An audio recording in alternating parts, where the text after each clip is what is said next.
Oh yes, ladies and gentlemen, today it is time to talk what I think might be, on balance, my favorite category of monster in all of Monster Hunter. And the reason it's time to talk it is, well, of course, Violet Mizutsune. And that is because Violet Mizutsune is a rare species. And rare species are an incredibly special, as the name might imply, exclusive category of monster that very much lives up to, well, the legend behind each of them. There is only, including Violet, and of course only looking at mainline canon series, well, 6 of them now. There was 5 for the longest time, but that's why Violet making it 6 is such a big deal. It quite literally is the most exclusive category. Again, if we ignore the wider spin-off world. The variants, there's way more, mainly thanks to Iceborne. Of course, there's a billion subspecies, there's even more deviants, and there is just something kind of special about the sparkle of these guys. They're all the base monster turned up to 11, but not in an overwhelming big boom way. It's almost like their ultimate form, but there's still an elegance behind them. They're not over-designed, they're not crazy. It's like someone took each base monster and went, what would it look like at level 100? Assuming that's the monster level cap. I really hope that kind of example paid across. Or perhaps using the level example once more. You know, you're playing a new game, an RPG or an MMO, you're level 1, you've made a new character, you've got your basic armor, you're just getting on in the world. That's, you know, Lagiacrus. But then you hit level cap, you do endgame content, you get the best looking armor in the game, you unlock all of your character's abilities, and now you are truly at your peak, but you're still the character you made at level 1. Now you have become Abyssal Lagiacrus.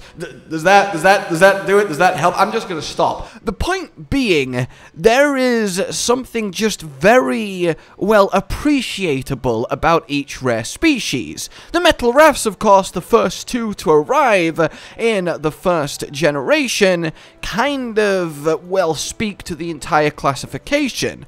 They are just Rathalos and Rathian, well, at their peak.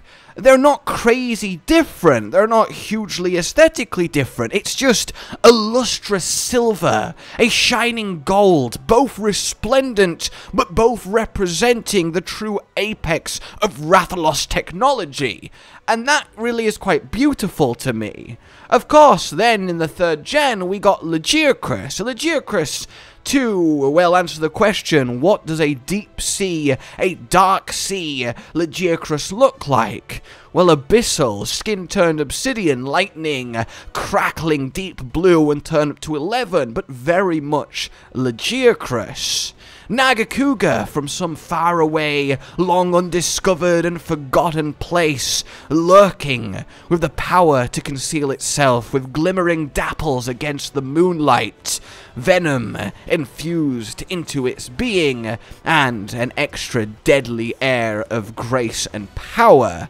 That is the Lucent. And then, of course, Tigrex, some ancient volcanic belt, never laid eyes on by man, but here the Tigrex have learnt to harmonize with the heat, the flame, the fury, the expulsion of explosive volcanic activity, infused into each mighty slap of their earth-quaking paws on the ground as they charge towards you, a crimson red settling on their tinged scales. It really is still Tigrex, still that physicality, but massive, and the explosive power a Tigrex is known for translated into a more literal sense. As I said, beautiful. And now we get this Mizutsune, and truly, I think fire honestly is perfect. The more I think about it, the more I like it, the more I look forward to it. The violet color scheme on top of the grey scales is striking but not insane. It's just pretty, but in quite the mesmerizing way. And you get soap right. That's what Mizutsune is. Mizutsune is not a water monster, but it is a soap monster. Yes, technically element classification is a water monster, but you know what I mean. Design-wise, it is soap. So what can you do with soap while staying in character of the original monster, but giving it that rare tune-up? Make that soap akin to gasoline. Make it this flammable liquid that is still slippy, that still serves the purpose. You can still blow bubbles with it, but it is a flammable liquid, flammable soap. That is such a neat little take, because you don't need to twist it too far, but then you get these elegant violet explosions, a ring of fire, detonation, homing bubbles of death. It really is, I feel like, such a cool change that is perhaps dampened by Solstier and Apex, though do note that both Solstier and Apex are still water monsters despite having explosive bubbles. Apex doesn't even have fire bubbles, they're technically just hellfire. But what I'm saying is, this Violet really, I feel like, is such a cool take without actually going crazy, but still resulting in such a different but so truly Mizutsune experience that I am really impressed with the elegance of its design, and I cannot wait to truly experience it in a proper hunt. And that's kinda, well, my spiel when it comes to said rare species. There really is something just kind of about them. And I think what truly I love is that they're not some random freak of nature. It's not a rare occurrence. It's not a unique individual. Somewhere out there, naturally in the wild, all Lagiacrus are Abyssal. All deep sea Lagiacrus are Abyssal. Somewhere out there in a misty jungle far away, all Lucent are Nargacuga.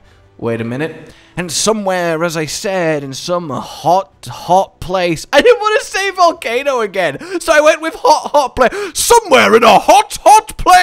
Somewhere in a warm environment, all Tigrex are Molten. And ultimately, somewhere in some idyllic seaside that is yet to be discovered, all Mizutsune are Violet. They could well be the base species, but they are so rare, so deep into nature, that hunters that man has not commonly found them. It is only when one strays too close to civilization, in places like the Forlorn Tower and the Infernal Springs, that we get to, well, even confirm their existence. And I think that kind of gives them an enigmatic magic that a lot of monsters don't, to look at this fearsome, ultimate form of a absolutely beloved monster, and then know that there is, well, somewhere, lots of them, because the rare species is just simply a subspecies, but super powerful and obviously super rare. That's always cool to me.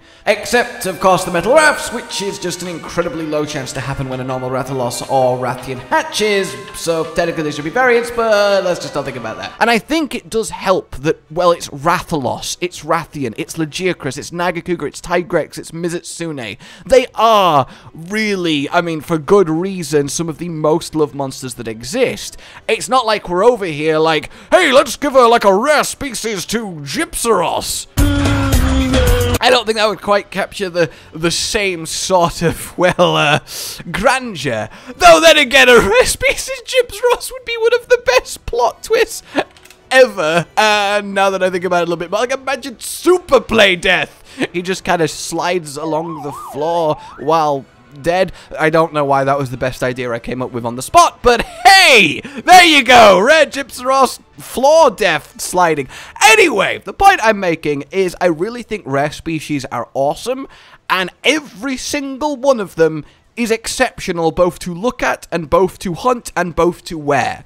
So Violet has a big history to live up to. It has big boots to fill, and I have every confidence that it is going to do one hell of a good job of exactly that. When I go into that hunt against Violet, no other monster that has happened before exists. It is just me, this beautiful take on Mizutsune, and hopefully one of the hunts of a lifetime. And I would love to know your guys' thoughts on that, but I really do think there is a case for rare species are best species.